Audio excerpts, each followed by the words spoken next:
Here's the thing about my hair. She is so damaged. Makeup brushes, you'll learn.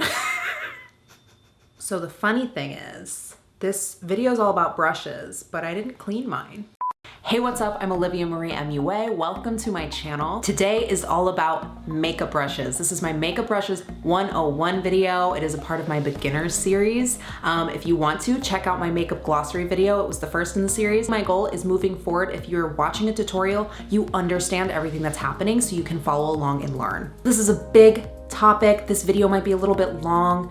There are thousands of makeup brushes in the world, and they're all different, and it's overwhelming. I'm gonna do my best to break it down, keep it as simple as possible. This is for beginners. I could talk about brushes for hours, but we don't need to. I've said it before, I'll say it again, I'm not all knowing. Or maybe I didn't address something at all in this video that you wanna know about or you wanna talk about, please bring it up. My comment section is a community of learning and embracing one another. If you see a question in the comments that you feel like you can answer, go ahead, answer it. I want it to be like a forum, and I just want everybody to share what they know, because then we'll all gain from it, including me. So I'm gonna start with terms that you might hear in reference to makeup brushes, either in a tutorial video or a review video, what have you. Then I'm gonna go over different general types of makeup brushes and what you would use them for. I really can't go into every single type and style and shape and purpose of brushes because we would be here forever. So I'm really gonna try to keep it to the basics. Then a lot of people were wondering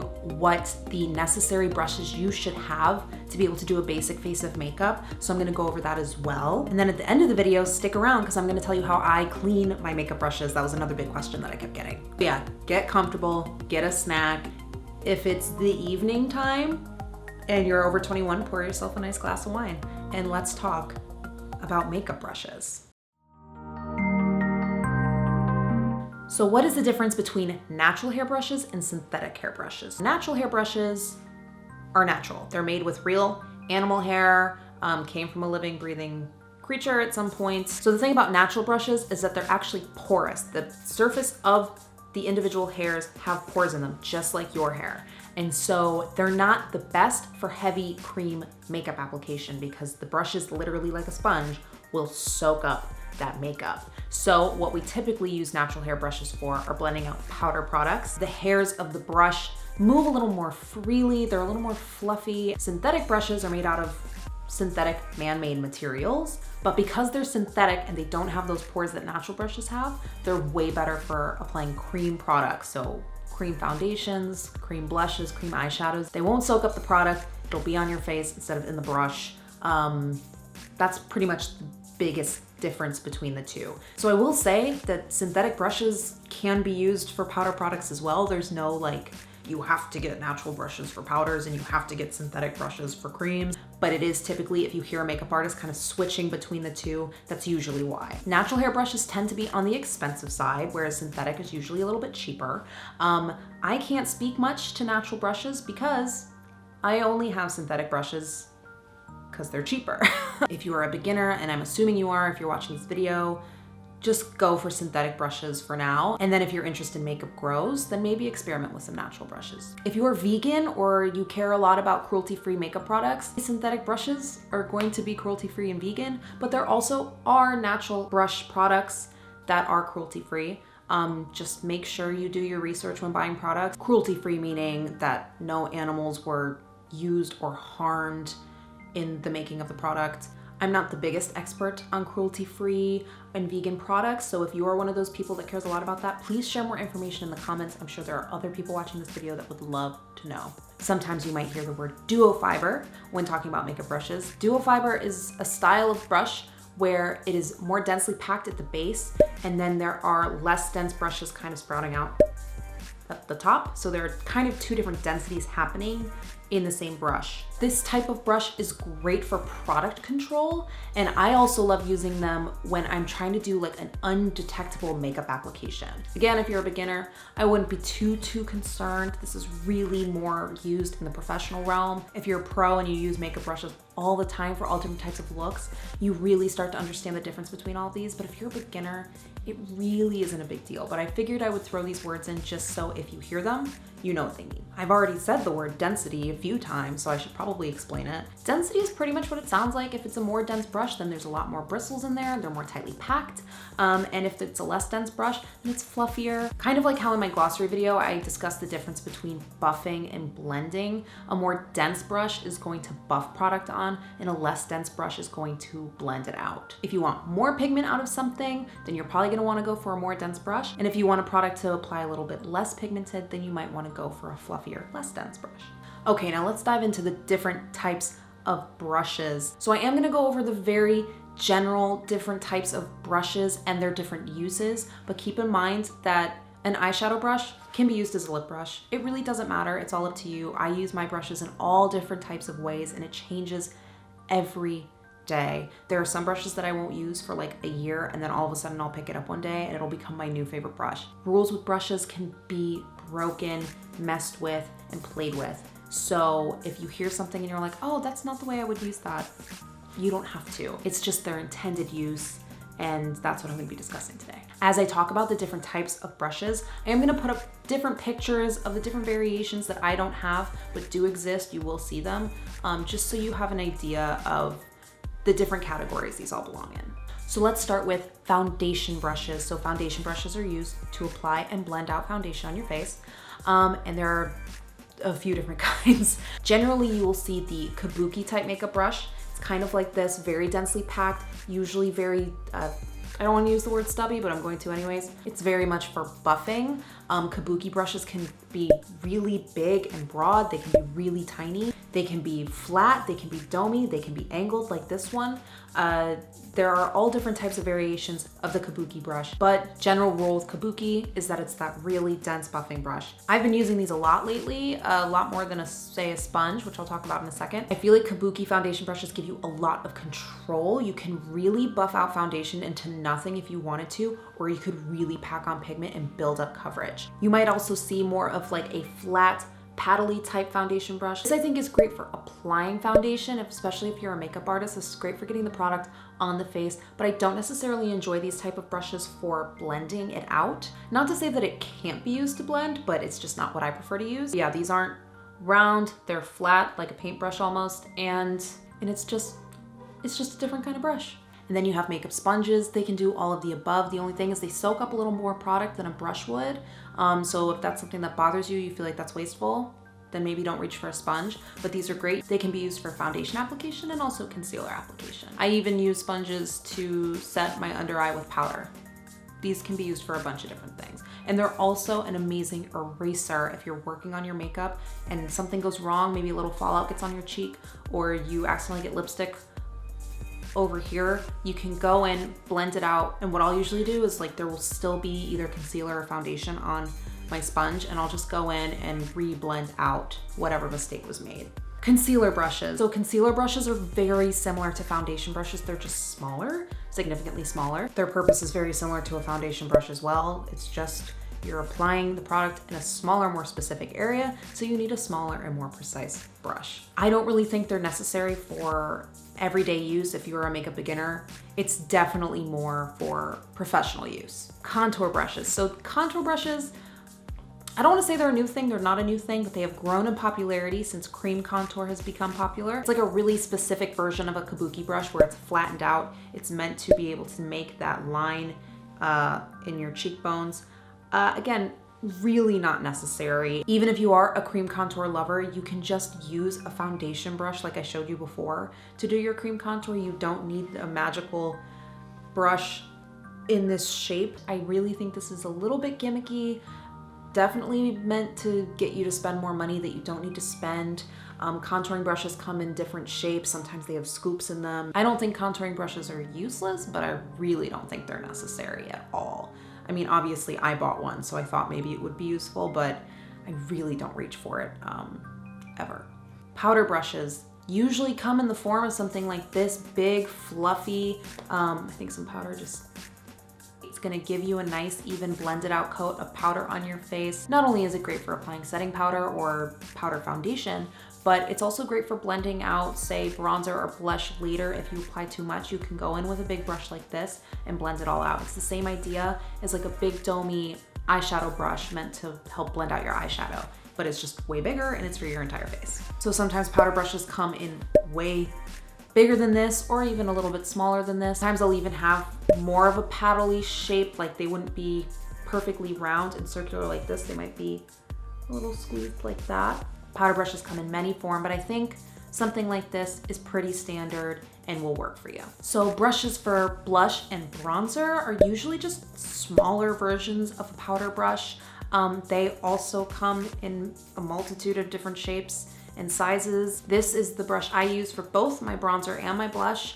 That just goes to show you don't need a brush for every single step of your routine. You can repeat brushes. I will use this for my contour or bronzer, wipe it off on a towel, and then go in with my blush. I just really like this brush. I think it can do all sorts of things. It's Real Techniques, by the way. You might see blush bronzer brushes that are a lot fluffier than this. You might see some that are a little more dense. You can even use a big powder brush like this for your blush if you wanted to do that. I definitely have done it in the past. You're just gonna get less pigment out of a big brush like this and get a little bit more pigment out of something like this. Highlighter brushes. So there are multiple different brushes that people use for highlighter. Again, something that's kind of become popular in recent years. I definitely have seen people use brushes kind of like this shape, but maybe a little bit bigger. Kind of just looks like a larger eyeshadow blending brush, and they use it to do a really specific highlighter application. Fan brushes are very popular for highlighter. I actually bought this brush with the intention of using it for highlighter, and I hated it. Maybe it's just a specific brush, but I don't feel like it picks up that much highlighter. So if I'm really going for that like blinding highlighter look, I don't reach for this. What I do reach for is something a little more densely packed like this. I feel like it gives me a nice amount of pigment on my face. Gives me that nice metallic sheen that you want out of a highlighter, but it doesn't give you that streak of highlighter that sometimes brushes can do. This fan brush, it looks like a fan. They come smaller, they come much denser, they come harder, they come fluffier, they come way bigger. Those are typically used for bronzer, I believe. This I actually will use, especially in photo shoots, editorial work. I will use this for setting powder. If I want somebody to look like they have a really natural skin, I will just go in with something super gentle and fluffy like this fan brush and apply powder where it's only necessary. If they have a little bit of oiliness around the nose or on the T-zone, then I will go in with something like this. If you're the type of person that likes to use like a brow pomade or brow powders, then you'll definitely need some sort of angled eyebrow brush. Angled brushes like this are typically used for either eyeliner or your eyebrows. I am a pencil user, so I don't typically use these for my brows, but you would use these to dip into the pomade and kind of create little hairs and create those lines in your eyebrow. Typically with that type of brush, you want to look for really tight bristles so that you get a really clean line out of them. So of course, there are thousands of different kinds of eyeshadow brushes. So many different types of eyeshadow brushes. Typically what you would need to look out for is blending brushes. So something super domey, fluffy like this, used to really blend out pigment. I typically use this type of brush, like I said, to blend out the pigment, but I have also used these type of brushes to apply the pigment. So that brings me to brushes that you would use to put the eyeshadow on your eye. This is what's often referred to as a shading brush. This is one of my favorites. It's by Real Techniques. It is kind of a paddly shape, so you can either be really specific with it or you can turn it to its like fluffier side and really blend things out. Something like this is perfect for your crease, really applying the eyeshadow in there. Then you would go in with that fluffier domey brush that I had a second ago to make sure it's all even. And then you would also look for a packing brush. I think I used this in my last tutorial. Very dense, rounded, and flat. This is for getting those metallic shades, the shades that you really want to build up onto your lid. This is not for blending out. It is for making sure that you get as much pigment out of the product onto your eye as possible. You will also hear of pencil brushes. This is a pencil brush. It's shaped kind of like a pencil. It has a pointed end, and it's for getting really precise and specific with your eyeshadow application. This could be used in a crease if you're trying to get like a really graphic look and a really dense application of a color, or if you're an inner corner highlight type of person underneath the brow bone, these are perfect for that type of application. Pencil brushes can be a little bit more on the fluffy side as well, but typically they're talking about these really dense pointed brushes. There are also kind of short, more squared, dense brushes like this one that can be used to blend eyeshadow on the lower lash line or even on the upper lash line. Again, you can use these things for anything. There are so many. Like even now, sitting down to tell you about brushes, I keep getting like jumbled up in my brain because I'm thinking about all the different types and I want to talk about all of them, but it's just too much. I mentioned eyeliner brushes a bit before when talking about eyebrows, but there are a few different types of eyeliner brushes. You can do the typical angled brush like this one, really tight, angled, so you can get in at an angle and apply your eyeliner in a nice even line. And then there are also brushes like this that are just kind of flat.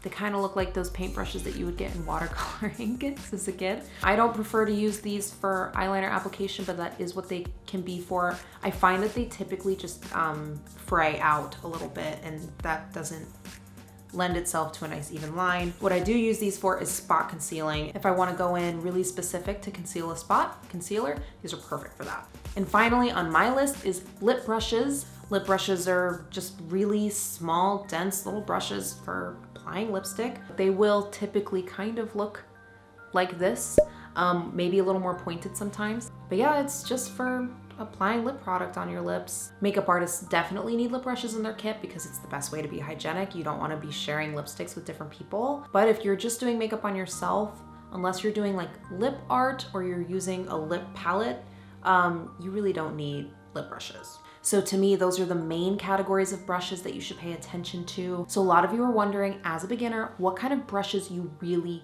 need, and this is my opinion. I think everyone should have some sort of foundation blending tool. So either one of those kabuki brushes that I showed you or a sponge. Everybody needs a powder brush. For eyes, I think you should have at least one blending brush, one packing brush, and one shading brush. If you're really into eyeliner, then you should definitely have an eyeliner brush. At least one brush to apply your bronzer and blush. Like I said before, I use the same brush to do both. If you don't like that and you want two separate ones, then get two separate ones. And if you're into highlighter and that's a look that you love, then definitely go ahead and get yourself a highlighting brush. What you need really depends on the type of makeup you like doing. And I think always with these videos, keep in mind that makeup is a journey. You're never gonna do it the same way I do it, and you're never gonna do it the same way as the person next to you does it. You could buy a brush set of 20 brushes and realize you use the same 3 every day and have no use for the rest. It really depends. I definitely think if you genuinely are a beginner, you're starting with nothing, go ahead, do a little research on some inexpensive brush sets so you get everything at once. You don't have to go out and pick out each individual brush. That gets a little expensive as well. So definitely I would recommend maybe check out Sigma, B&H Cosmetics, Morphe brushes. They all have pretty inexpensive brush sets. Real Techniques obviously is one of my favorites. A lot of my brushes are Real Techniques. I don't really have a ton of higher end brushes to recommend. In fact, I think I have none.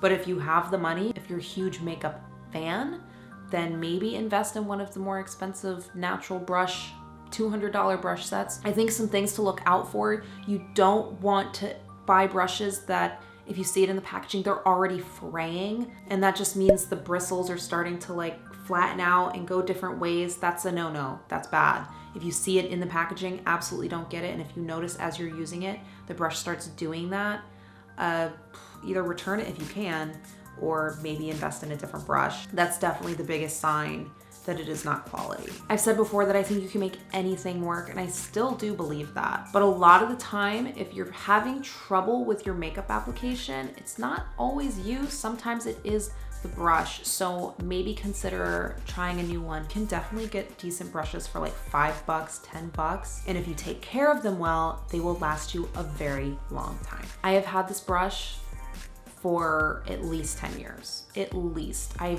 got this when I used to be a stage performer as a kid, and I still have it. I use this brush every single day. I love it. I've actually tried different powder brushes and I still go back to this one. So I'm going to tell you how to clean your brushes and take care of them to make sure that they last you a long time and you don't waste your money. So if I'm on a set, I'm out working a gig, I will always have my Cinema Secrets brush cleaner with me. It will clean brushes very quickly and it dries almost instantly afterwards. Something like this, a brush cleaner like this, should not be the only thing you clean your brushes with. They really do, every couple of weeks, need a good bath. What I do when I really clean my brushes, give them a nice deep cleaning, is I will use dish soap, either this Palmolive. Dawn is also another great one. The dish soaps that really market as getting rid of grease and oils, those are the type that you want to use. I will dip the brush in the soap and then I will swish it all over this textured brush cleaning pad. It kind of saves your hands from getting worn out and wrinkly and gross. But if you don't have one of these, you can do it up against your hand. I pretty much do that until I don't see any more product. I will rinse them very well. You don't want any excess soap in there, so make sure you rinse them really good. Use cold water. Hot water will melt the glue that is inside the neck of your brush. I will gently wring out all of the extra water. You take a dry towel like this, get a little bit of the excess water off, be gentle, and then I just lay them down and let them dry overnight. A clean makeup brush will give you a better application. If you feel like your makeup's breaking you out, it could be because you haven't washed your brush in 10 years. Like, I know some people are guilty of that. Don't be that person. So much bacteria gets all up in the brush. Ugh. Ugh. And then you're putting that on your face. So cleaning your brushes is very important if you're going to wear makeup on a regular basis. So please, it's like flossing. I know it's not fun, but you have to do it. So that's all I have to share about makeup brushes today. That is like what I could think of for beginners. That's all the information that I could think of. If I'm leaving you with any questions, again, ask me. I can try to answer you in the comments below, or you can send me a DM. I will make some product recommendations in my description box. That doesn't mean that they're the best in the world, but they are the brushes that I like and that I feel comfortable recommending to you guys. So check those out as well. If any of you have a brush set that you bought that you've really loved, share it with everybody else. Please subscribe to me if you haven't already. I would really appreciate it. Please thumbs the video up if you liked it, so that way this little family can grow. I love my little community so far. As always, I hope you learned something from me, and I hope you have a beautiful rest of your day. Thanks for being here. Bye-bye.